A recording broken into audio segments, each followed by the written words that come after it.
This is Lecture 31B on the Empire Strikes Back against Honduras and Belize, or Belize. And we're going to start on with the discussion of the 20th century and U.S. imperialism in Honduras. In the late 1800s, U.S.-based infrastructure and fruit-growing companies were granted substantial land exemptions to develop the northern regions of Honduras. And as a result, thousands of workers came to the north coast to work in the banana plantations and the other industries that grew up around the export industry. The banana exporting companies at that time were dominated by the Cayamel Fruit Company until 1930, and then after that by the United Fruit Company and another one called Standard Fruit Company, both of which built an enclave economy in northern Honduras, controlling its infrastructure and creating sufficient exempt sectors that contributed little to national growth. The original Banana Republic was Honduras, and imperialist troops were sent to Honduras 7 times between 1903 and 1925, specifically in 1903, again in 1907, 1911, 1912, 1919, 1924, and 1925.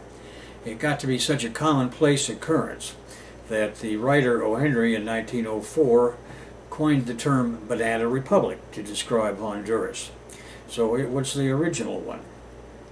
In addition to drawing many Central American workers to the north, the fruit companies also encouraged immigration of workers from the English-speaking Caribbean, notably Jamaica and Belize. Now, this immigration introduced an African-descendant, English-speaking, and largely Protestant population into the country. Many of these immigrants left after changes in the immigration law in Honduras in 1939. Then, following the attack on Pearl Harbor, Honduras joined the Allied nations on the 8th of December 1941, the next day, and along with 25 other governments, Honduras signed the declaration by the United Allied Nations on January 1st, 1942, in the War on Japan. Post-war economic crises in the 1940s led to a temporary labor reform in the 1950s. Now, this was a period of confusion for a while for these countries because you'll recall that the Truman Gang took over in 1945, just a few weeks before the end of the war and after Roosevelt's death.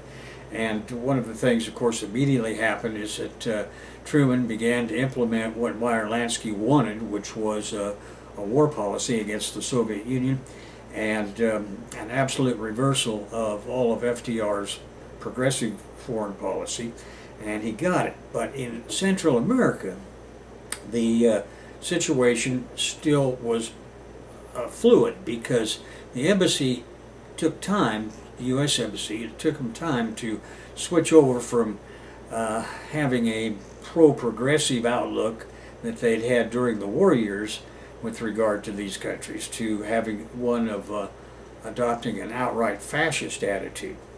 At any rate, one of these labor reforms had led to the right of workers to organize unions. Now, this, of course, was antithetical to what the Truman administration wanted, and in 1954 there was a general strike in Honduras that paralyzed the northern part of the country for more than 2 months.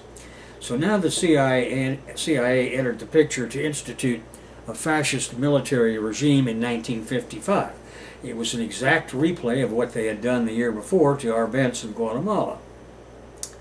Well, in 1963, the CIA organized another military coup against the democratically elected government of Ramon Villeda Morales, and this event started a string of military governments which held power almost uninterruptedly until 1981, when Suazo Cordova was elected president and Honduras once again took on a democratic facade. In Honduras in 1984, according to declassified documents from the CIA Inspector General, began with, in a cable to the National Security Council, which has since been released but heavily redacted. He said that General Gustavo Alvarez Martinez, head of the Honduran military, had ordered the establishment of a 316th Military Intelligence Battalion, which turned out to be a key player in the institution of U.S. fascism in Honduras. In 1987, Florencio Caballero was a former Honduran Army sergeant and interrogator. He had been recruited in 1984 by the CIA, and the New York Times reported his story that they confirmed with 2 Honduran officials and 3 U.S. CIA bosses in 1987. His account is one of the fullest given of how Army and police units were authorized to organize death squads that seized, interrogated, and killed suspected leftists. He said that the U.S. CIA men used Argentine and Chilean trainers to carry out the actual teaching, and of him and for the Honduran army in general on how to kidnap and how to kill people that they had kidnapped. Caballero said his superior officers ordered him and other members of Army intelligence units to conceal their participation in death squads.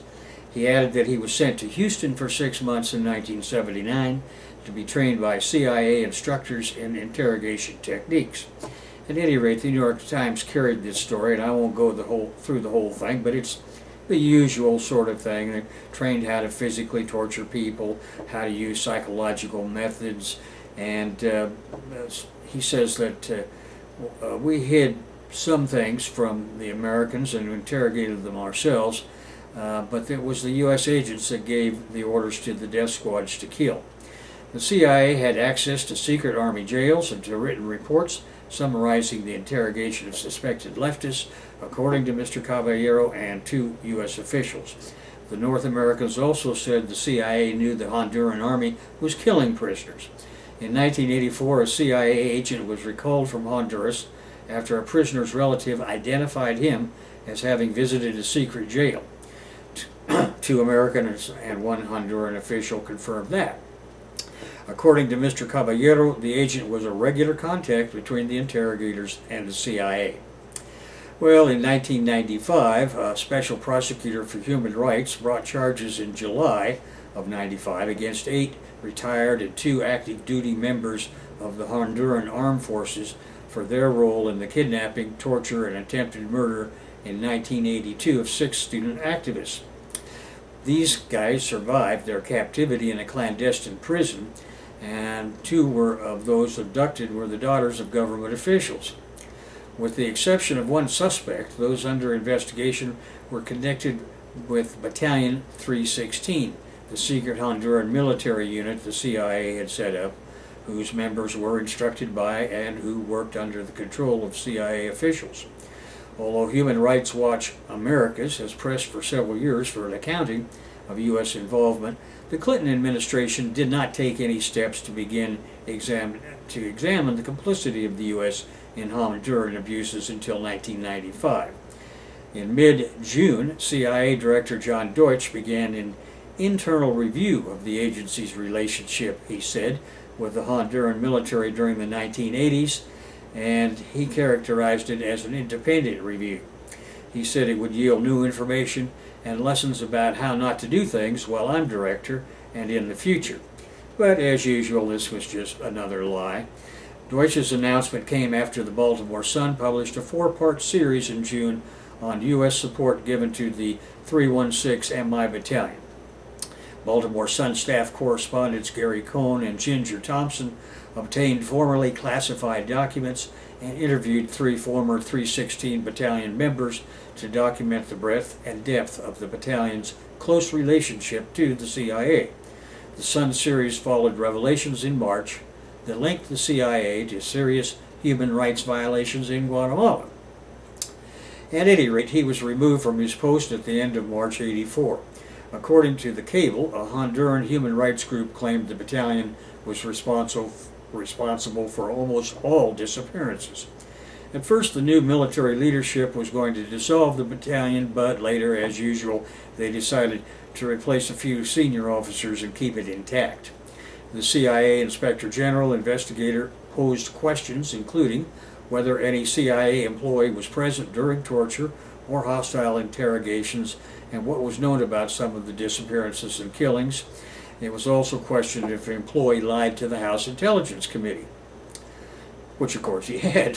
While the findings were heavily redacted, Apparently, one employee knew all about the torture that had gone on, but had not been himself present. Another individual was later identified who denied participation. The Inspector General concluded that there was no participation of the CIA in torture. The IG, the Inspector General that is, did verify that a Honduran hostage rescue force had captured and executed one individual who had been freed under an amnesty. It was unclear from the report if he had rejoined an insurgency. It also confirmed that in another case, the one concerning the Catholic Father James Carney, who had been a priest and who had renounced his U.S. citizenship and who had died under questionable circumstances while being pursued by this Honduran rescue force. He is said to have been cadaverous when he was found and may have died of starvation or may have been killed outright by the HRF. The IG concluded no U.S. personnel had been involved with this HRF operation. Of course, this is the CIA investigating itself. Further congressional inquiries generated more responses, and it became clear that the HRF definitely executed some guerrillas, including an aide to this particular priest. The details were redacted, but there was some, although they say not conclusive, evidence that Father Carney had been starved to death. Even so, the CIA's Inspector General concluded that the cause of his death to be unknown.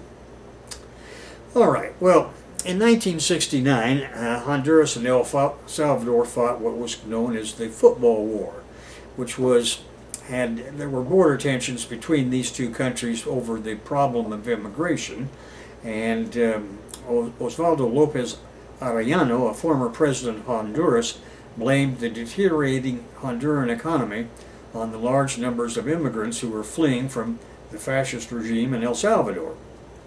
From that point on, the relationship between the two neighbors had grown acrimonious and reached a low when El Salvador met Honduras for a 3-round football elimination match as preliminary to the World Cup.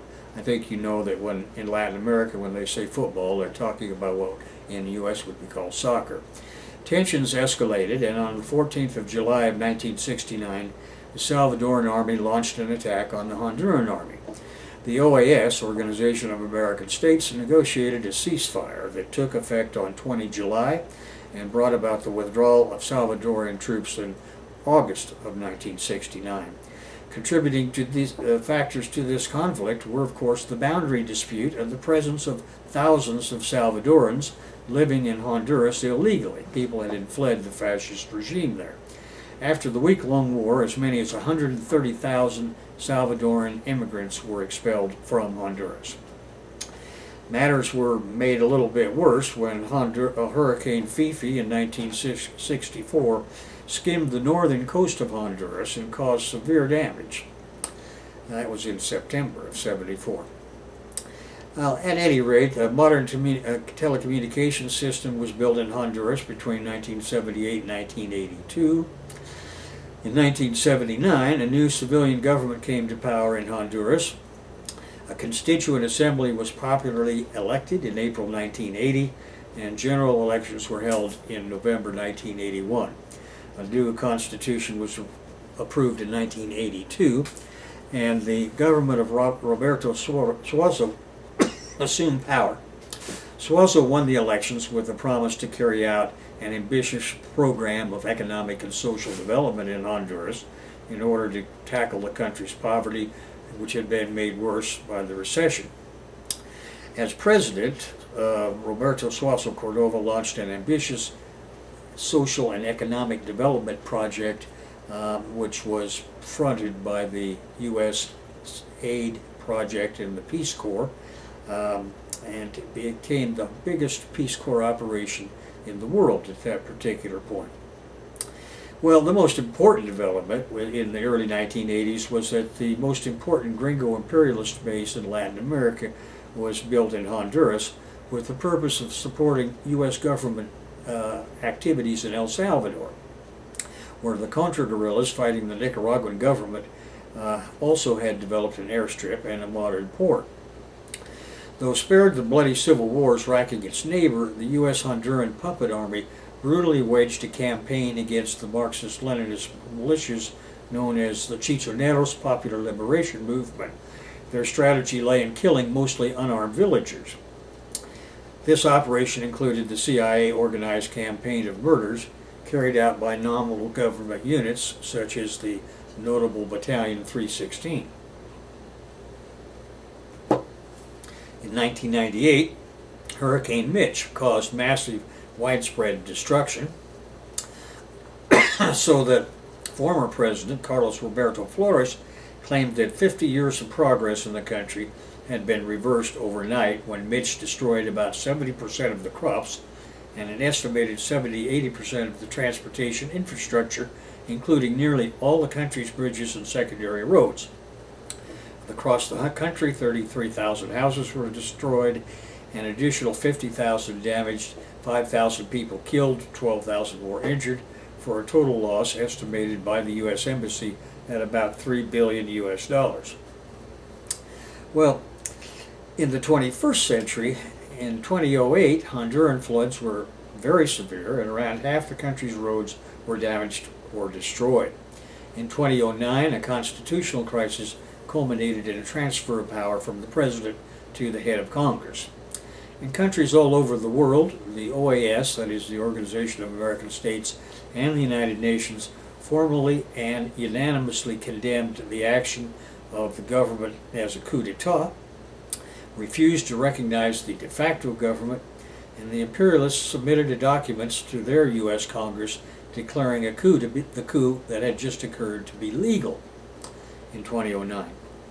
The Honduran Supreme Court did as it was told and declared the imperialist dictate to be legal.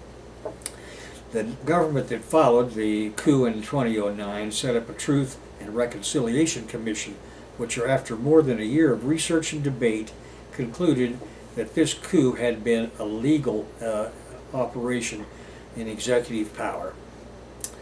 At any rate, the party system was dominated by several parties we don't need to really go into at this particular time. But the current Honduran president is another coupist put in power by the U.S. Named Porfirio Lobo. Recent foreign relations of the Gringo puppet regime include tense Honduran-Nicaraguan relations throughout 2000 and 2001 due to a boundary dispute off the Atlantic coast. Nicaragua imposed a 35% tariff against Honduras in this dispute. In June of 2009, the Honduran president Manuel Zelaya, who had been democratically elected, was ousted in a coup d'etat by the U.S. forces, kidnapped and taken to neighboring Costa Rica. Like several other Latin American nations, Mexico temporarily severed diplomatic relations with Honduras. Then, in July 2010, the U.S. flunky and second great narco president of Mexico, Felipe Calderón, followed the empire's orders and restored full diplomatic relations with the new Gringo Honduran puppet regime. The U.S. maintains a major Honduran military base there now, and the two countries conduct joint suppression of workers' organizations, especially on the fruit plantations. U.S. troops conduct police operations and provide logistical support for a variety of U.S. companies, so that Honduras is a captive trading partner. And all of this U.S. police activity there has given Honduras the highest murder rate in the world.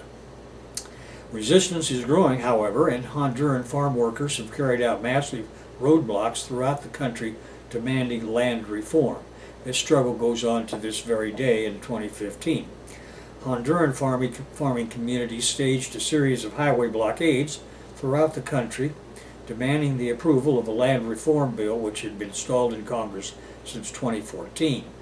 These actions were coordinated by members of the Progressive Land Workers Movement, an umbrella group union comprised of various farmer associations, and that has taken place in 8 states around the country. They say we have a legitimate right to live in a dignified and democratic country with the proper conditions for economic, social, and political development. We are a part of this earth, and we will struggle for it until the end.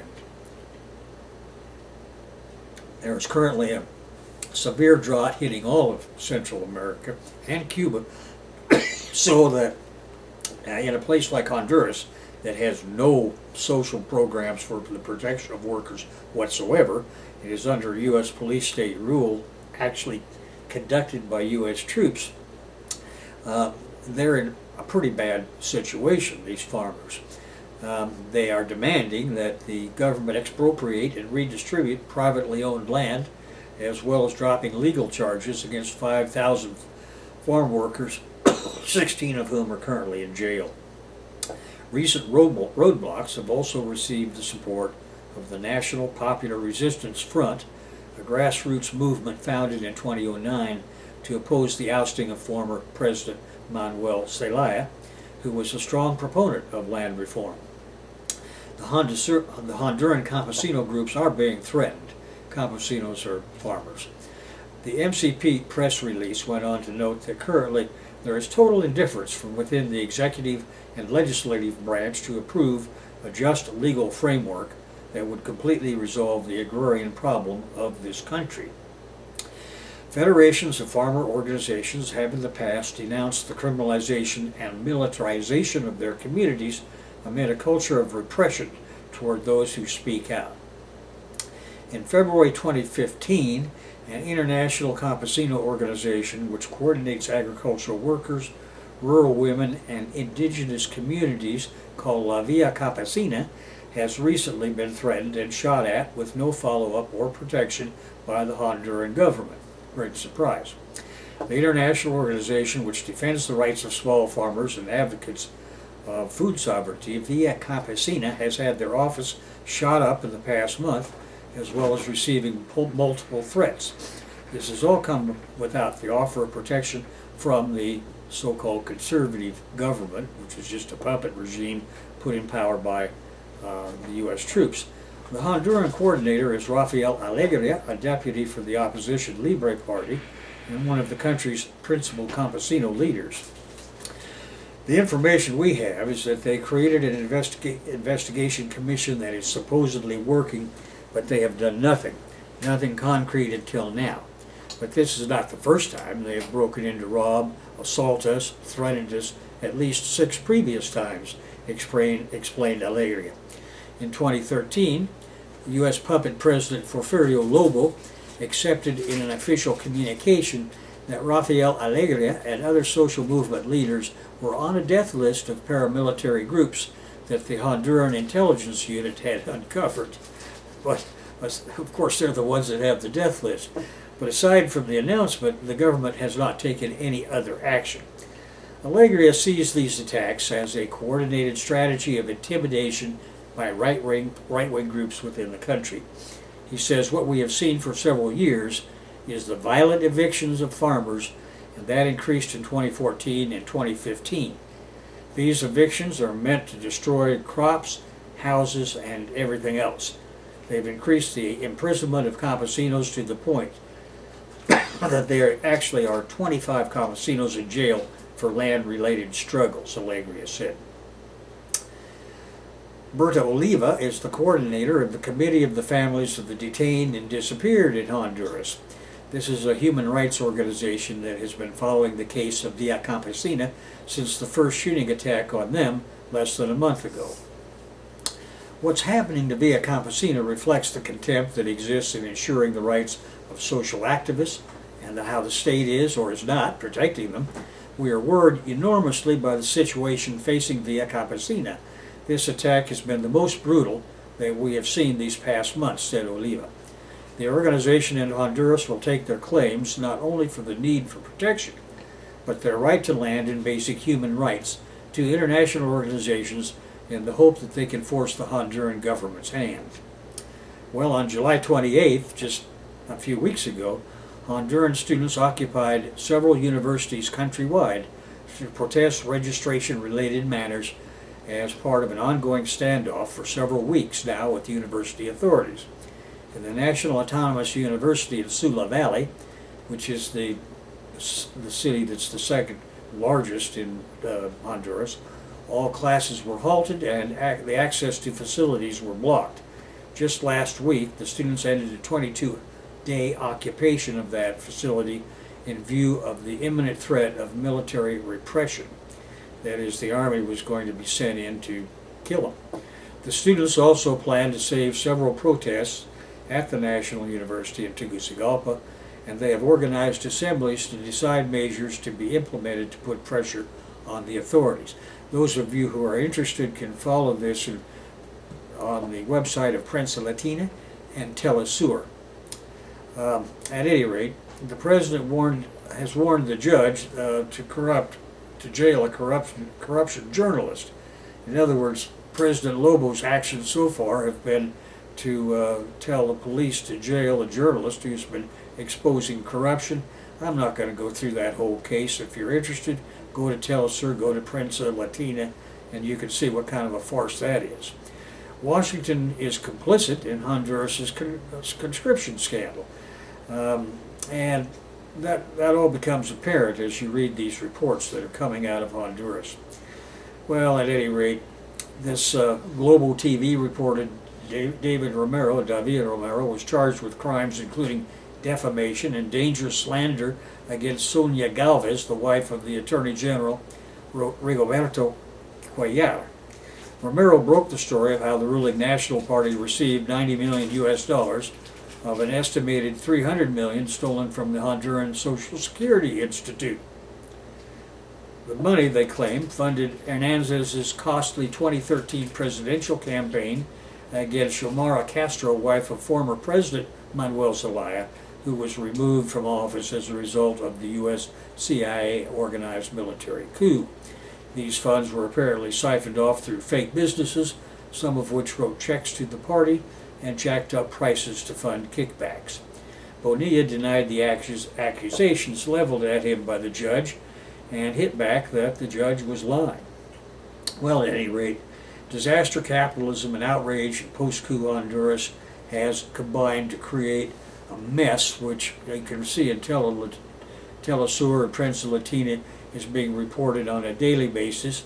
You have millions of farmers now that have been impacted by all of this corruption and by all of that, which is exacerbated by the ongoing drought.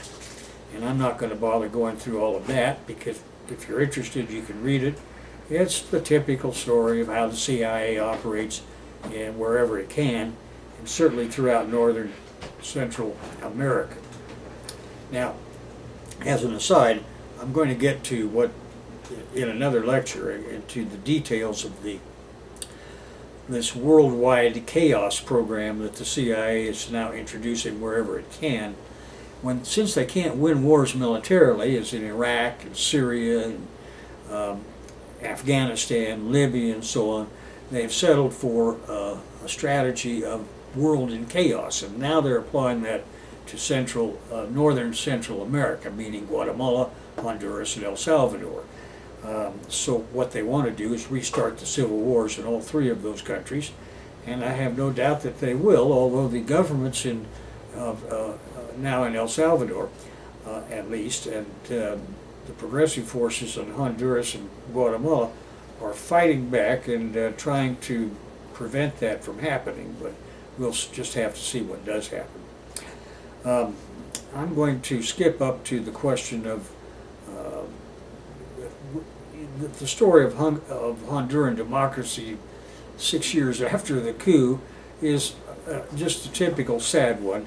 This clown the U.S. put in power named Porfirio Lobo Sosa has just done what these U.S. puppets always do, and that is to increase every kind of oppression you can imagine against factory workers and farm workers and the old-fashioned fascist variety, and there's really nothing to be gained by going through all of that in great detail. So now what I want to do is to move on to Belize, which is what was British Honduras traditionally. And it's a country on the eastern coast of Central America. It's the only country in Central America whose official language is English. It was the northernmost extension of the Native American advanced theocratic chiefdoms of the Mosquito Coast, and British pirates out of Nassau, who chose Bluefields in Nicaragua as their capital, were the principal reason why it is speaking English today. And we discussed that in Chapter 32. Belizean Creole and Spanish are spoken due to the bastardization of native Mosquito Indian languages and the proximity of the neighboring Spanish-speaking territories of New Spain. Belize is bordered on the north by Mexico, on the south and west by Guatemala, and on the east by the Caribbean Sea. Its mainland is about 180 miles long and 68 miles wide. So as you can see, it's a pretty tiny little space with about 8,866 square miles of territory. As of 2014, it had a population of about 341,000. So it has the lowest population density in Central America, although it has a population growth rate of 1.97% per year as of 2013, which makes it the second highest growth rate in the region and one of the highest in the Western Hemisphere. Much of this has to do with the beauty of its land and its marine resources and the growing importance in banking, money laundering, and the international drug business, so that many people from all three of those areas are moving to Belize. And when I say many, I mean thousands and thousands of them. Of course, in a country this small, it doesn't take very many thousands to increase the population of 341,000. Belize's abundance of terrestrial and marine species and its diversity of ecosystems give it a key place in the globally significant Mesoamerican biological corridor. Located in Central America, Belize lies between 15 degrees north latitude and 87 degrees west longitude. The country is sandwiched between Mexico in the north and west, Guatemala in the west and south, and the Caribbean Sea in the east. And as I say, it's the only English-speaking country in Central America, with a total land area of about 23,000 square kilometers, or about 9,000 square miles, and includes approximately 1,000 small islands known as Keys, C-A-Y-E-S. Despite its relatively small size, the country is home to the largest barrier reef in the Western Hemisphere, second in size only to the Great Barrier Reef of Australia. Belize's reef system forms part of the Mesoamerican Barrier Reef System, has 7 of its sites designated as World Heritage Site status by UNESCO in recognition of this extremely rich biodiversity and consequent global importance. The country is also endowed with a rich and diverse flora and fauna comprising of at least 1,014 native species of vertebrates and 3,750 species of plants. The flora and fauna form part of various ecosystems which are characterized in 65 terrestrial classes, 14 marine classes, 7 agricultural, silvicultural, maricultural classes, and 6 mangrove classes, as well as 3 inland water classes and 1 urban class. Well, Belize has a diverse society composed of many cultures and languages that reflect its rich history.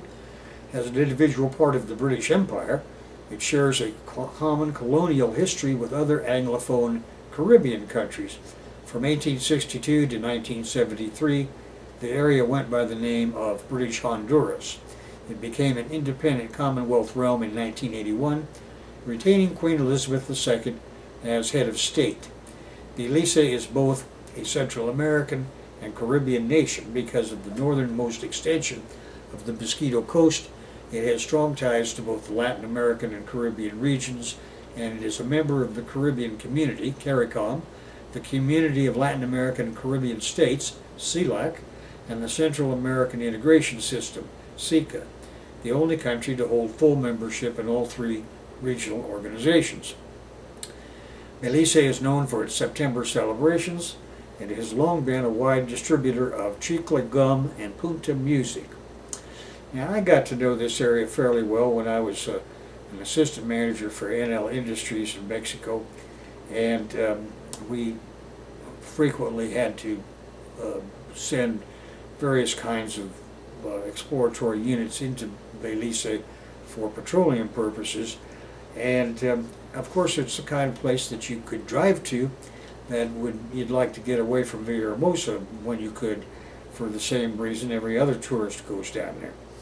But it also is the place where my mentor, or one of them, Richard S. Scotty McNeish, was killed in January of 2001. He was driving a vehicle and crashed, and it killed him. Now, Scotty McNeish had stood by me throughout my career, in the good days and the bad. For example, when lots of people were putting the bad mouth on me for what they said had happened in Peru. And so when I got out of there in 1980, I was in relatively constant contact with him. And I talked to him just before he was killed in Belize. He told me that I read the New York Times obituary and the Wikipedia article about him, and they're fine. But he told me when he was going to Belize that he had a diagnosis of cancer, and that he felt that this was going to be his last archaeological endeavor. This is a guy who had been in the field since he was 12 years old, had spent over 9,000 hours of in archaeological field work, 9,000 days in the field, and wrote more than 9 million words. Well, I don't know what happened in that accident. Could very, the roads there are nothing to write home about, as you might imagine. So he may well have lost control of his vehicle and died of a crash. He was not popular with the CIA, and who knows, they might have decided to speed up his demise. They may not have known that he had cancer. I just can't answer that question, but of course it's one that's been in my mind. If you're interested, you can read quite a few of the different obituaries that were written about him in January of 2001. And, you know, I've talked about his work periodically throughout the course of these lectures, because we're always talking about the primitive communist period in all of these. And I had, of course, followed his work up in northern British Columbia, where I was the first archaeologist in there. And but he had been just north of us in northern British Columbia, in the in the Yukon. So what he had done up there in the southwest Yukon was one of the few surrounding areas where we had good archaeological data upon which to project hypotheses for our work along the Stikine River and Ice Mountain. So at any rate, we lost Dr. McNeish in Belize in 2001. And since then, I haven't been back to Belize, and I don't know if I ever will be now, but it's a country which for most of its history was called British Honduras. So Spanish Honduras is Honduras, Republic Honduras proper. British Honduras is now Belize. And with these comments, I'm going to leave this subject matter and move on now to start our discussion of El Salvador.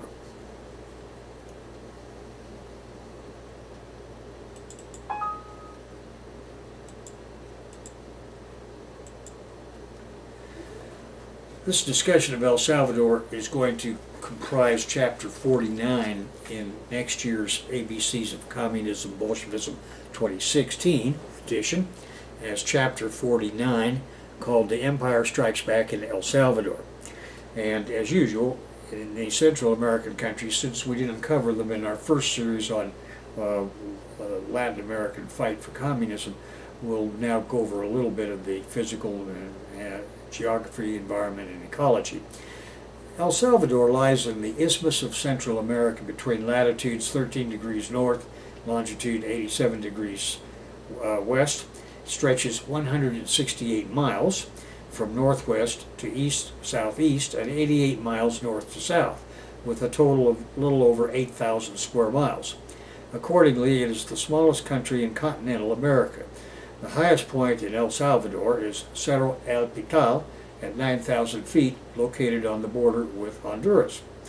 El Salvador borders with Guatemala and Honduras, has a 126-mile border with Guatemala and a 213-mile border with Honduras, and it's the only Central American country that does not have a Caribbean coastline. Its coastline on the Pacific is 191 miles long. The other side of El Salvador is Honduras, so that's why it doesn't have a Caribbean coastline. Two parallel mountain ranges cross El Salvador to the west, with a central plateau between them and a narrow coastal plain hugging the Pacific. These physical features divide the country into two physiographic regions. The mountain ranges and central plateau, covering 85% of the land, comprise the interior highlands. The remaining coastal plains are referred to as the Pacific lowlands. It has an active tectonic geography with a long history of destructive earthquakes and volcanic eruptions, along with the rest of Mesoamerica, which is known as the land of the shaking earth. The capital, San Salvador, was destroyed in both 1756 and again in 1854, and nearly destroyed in 1919, 1982, and 1986, each time by massive earthquakes. Volcanoes, as you may know, are normally the products of plates impacting each other. In other words, this lava is not coming from beneath the plates.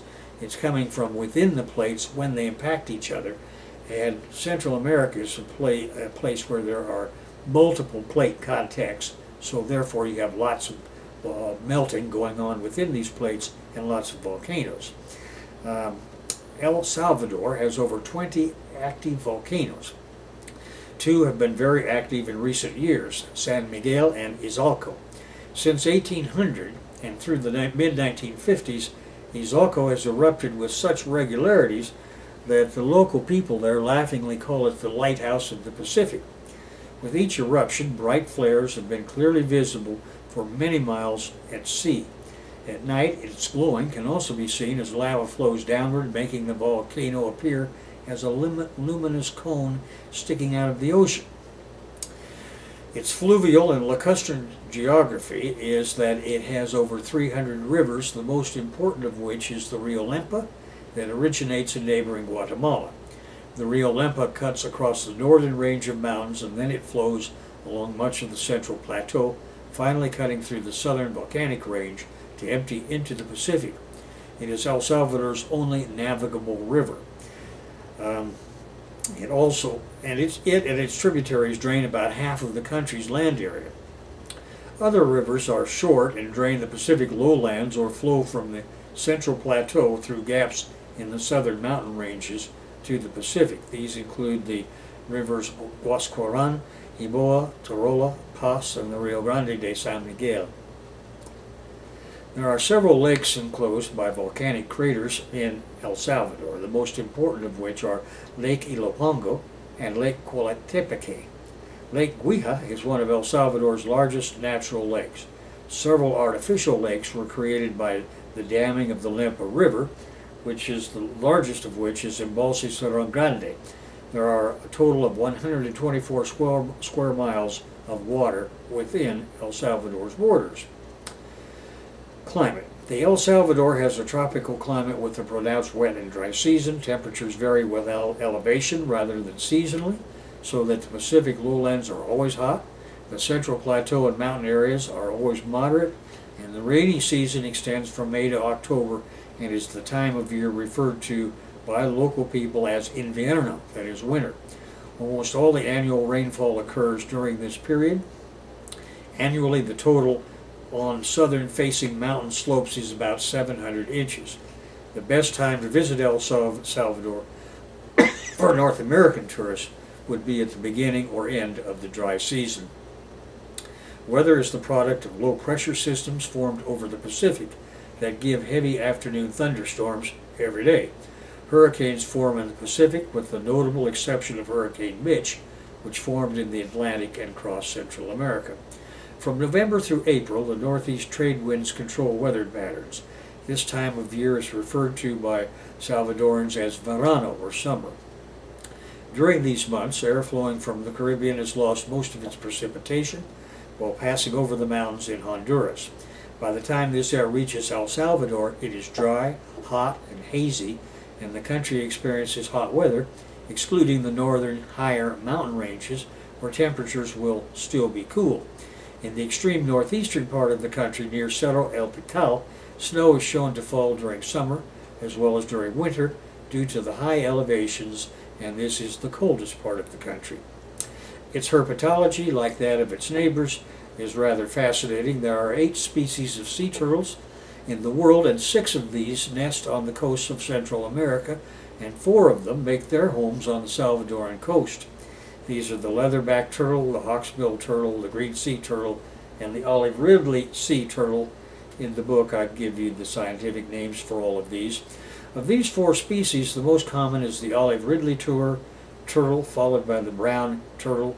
The other 2 species, hawksbill and leatherback, are much more difficult to find, and they are critically endangered, while the olive ridley and brown turtle are in definite danger of extinction.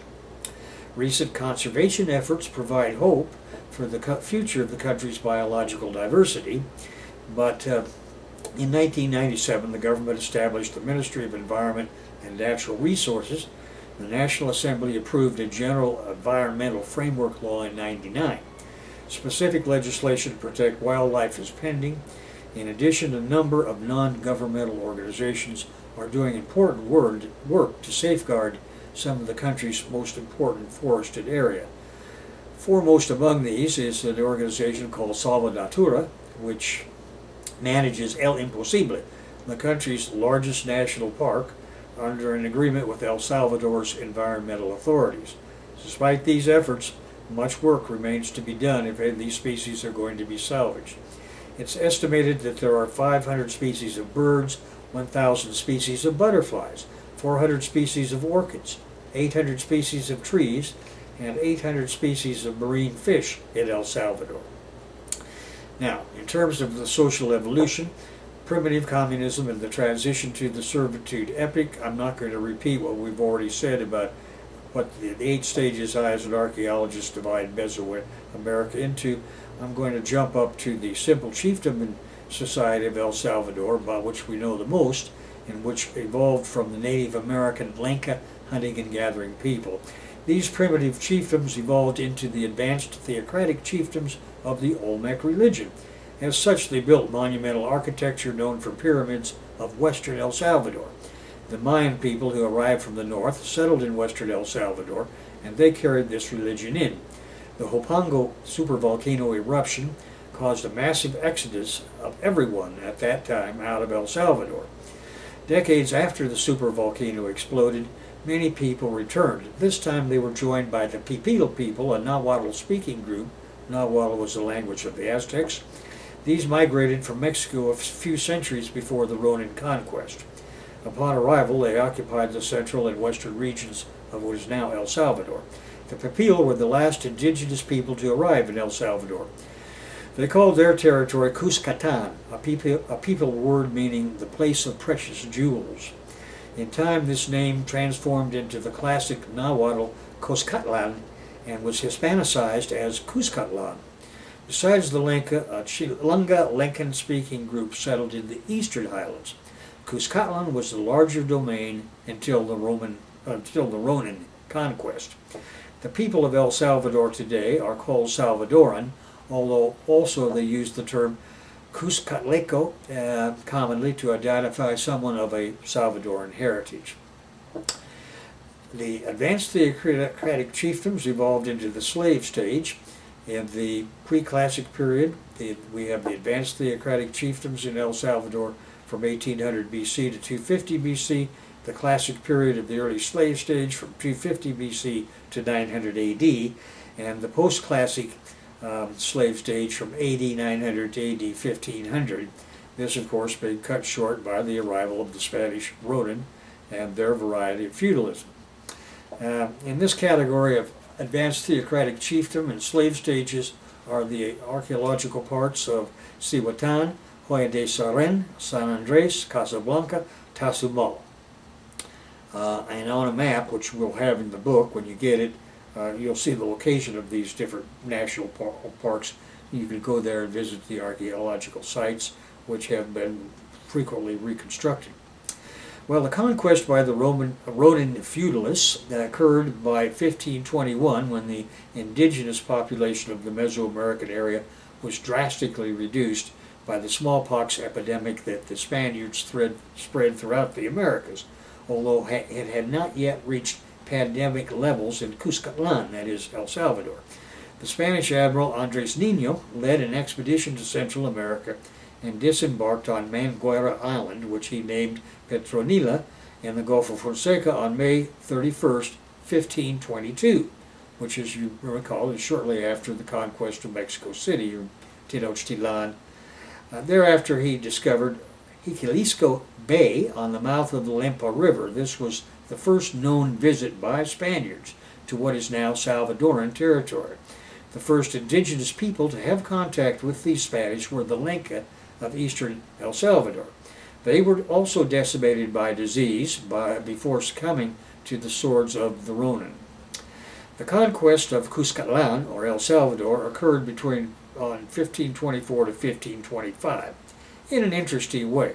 In 1524, after participating in the conquest of Mexico, Spanish conquistadors led by Pedro de Alvarado and his brother Gonzalo de Alvarado crossed the Rio Paz, the Peace River.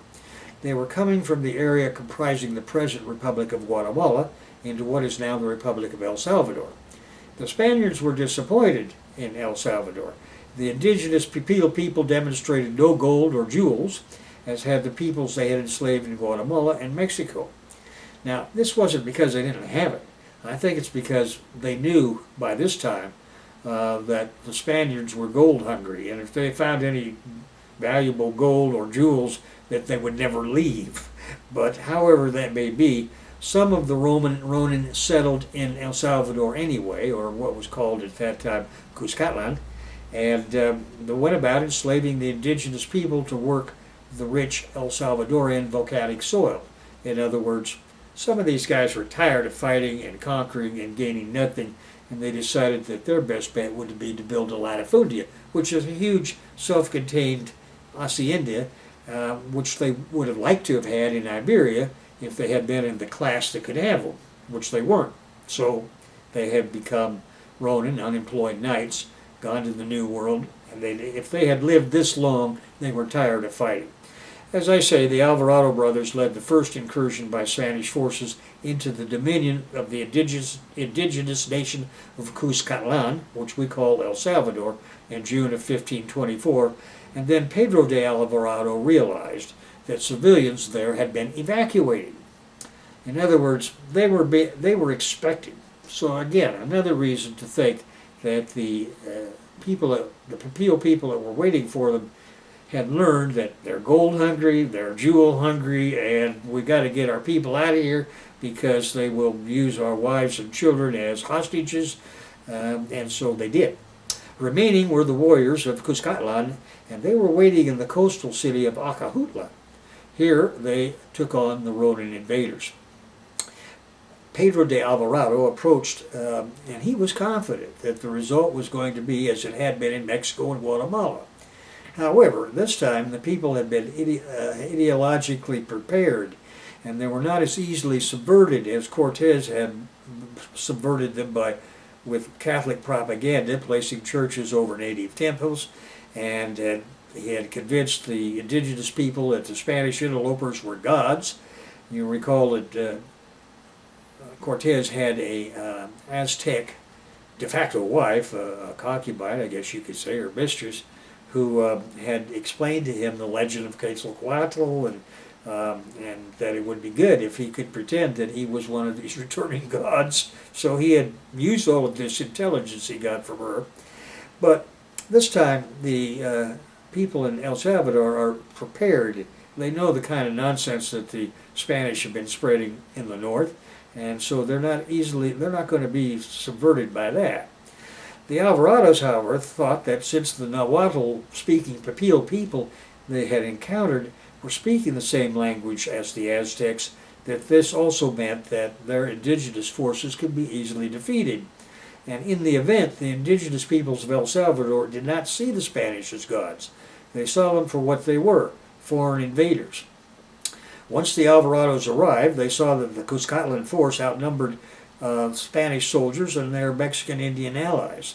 So the Ronin et al. Decided to withdraw, inviting the Cuscatleco army to attack. They made the mistake of pursuing the Spaniards when they should have just let them go. The Cuscatleños chased the Spanish, screaming war chants and shooting arrows from bows and atlatls. And the Spaniards dug in at a defensive line, and they were now fighting to survive. In the end, they secured one base in what we call El Salvador, and within a year they had several more footholds. So Spanish rule of part of El Salvador begins in 1525. As a matter of interest, the Papillo were not the only indigenous people. Mayans had occupied the areas around Lago de Guija and Cihuatan, and other ruins such as the city-state of Tazumal and Huay de Soran and San Andres were the autochthonous products of both the Papillo and the Maya. Well, afterwards, from 1825 to 1821, we have 3 centuries of Ronin and Creole colonial rule. Now, we're running out of time here, so what I'm going to do is pick up this story at El Salvador, but we've given you a little bit of a basis to understand what things were like by the time the U.S. imperialists began their conquest of El Salvador in the late 1800s, and then we're going to follow that up through the bloodiest of the Central American civil wars.